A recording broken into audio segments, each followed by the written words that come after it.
pregadores. E diz Pedro, os quais vão introduzir dissimuladamente heresias destruidoras, até o ponto de renegarem o soberano Senhor, que os resgatou, trazendo sobre si mesmo repentina destruição.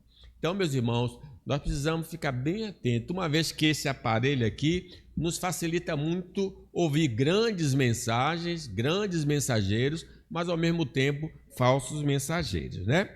Foi assim no tempo dos profetas do Antigo Testamento e também do Novo, e será assim nos nossos dias. Se não queremos ser enganados por estes mentirosos, necessitamos ouvir e acatar o conselho do Senhor. Acautelai-vos dos falsos profetas. Os apóstolos, irmãos, também alertaram em suas cartas às igrejas sobre a presença desses homens de pecado que vão procurar induzir falsos ensinos doutrinários e comportamentos pecaminosos no meio da igreja. O João, vocês vão encontrar isso muito no Evangelho de João, mas nas suas epístolas, ele diz assim, olha, amados, não descrédito a qualquer espírito, quer dizer, qualquer pregador. Antes provai os espíritos, se procedem de Deus. Porque muitos falsos profetas têm saído pelo mundo fora. Nisso conheceis o Espírito de Deus. Como é que eu vou saber que aquele é um espírito, o pregador é um verdadeiro pregador ou não? Pelo que ele ensina. Aí João fala assim, olha, todo espírito que não confessa que Jesus Cristo veio em carne, todo espírito que confessa que Jesus Cristo veio em carne é de Deus. E todo espírito que não confessa a Jesus não procede de Deus. Por que isso? Porque os gregos acreditavam que a origem do pecado estava no corpo. E os apóstolos ensinavam que Jesus veio em carne. Então, esses falsos pregadores diziam, não, impossível Jesus vir em carne, porque se o corpo é a origem do pecado, Jesus não veio em carne. Então, eles negavam a encarnação do Verbo de Deus. O Verbo se fez carne e habitou entre nós. Aí, o João diz, olha, toda pessoa que não confessa que Jesus veio em carne é um falso profeta.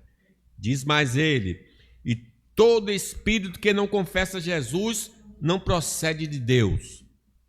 Pelo contrário, é o espírito do anticristo. Vejam, vocês já foram abordados, por exemplo, pelas testemunhas de Jeová. Se vocês perguntarem a ele assim, Jesus é Deus? Eles vão até afirmar sim, mas aí você continua, Jesus é igual ao Pai? Não. Eles acreditam que Jesus seja um Deus inferior, menor. Jesus disse ao contrário, eu e o Pai somos um. Então, mesmo carregando na Bíblia, é um falso profeta tentando nos induzir ao erro.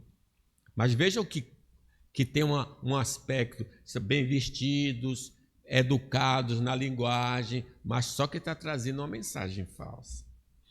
Por não se precaverem dos obreiros da iniquidade, as igrejas da Galácia foram seduzidas por eles e estavam abandonando o evangelho da salvação pela fé somente para abraçar a falsa mensagem da salvação pela obediência. Lembra que Paulo diz aos Gálatas, admiro-me que estás passando tão depressa daquele que vos chamou da graça de Cristo para outro evangelho.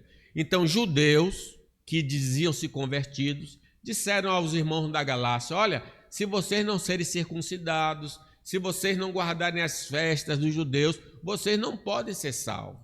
E aí eles não vigiaram e começaram a se afastar do caminho e Paulo começa a reprová-los por causa disso. Ele continua dizendo a eles, o qual não é outro, senão que alguns que vos perturbam e querem perverter o evangelho de Cristo. Mas ainda que nós, os apóstolos, ou mesmo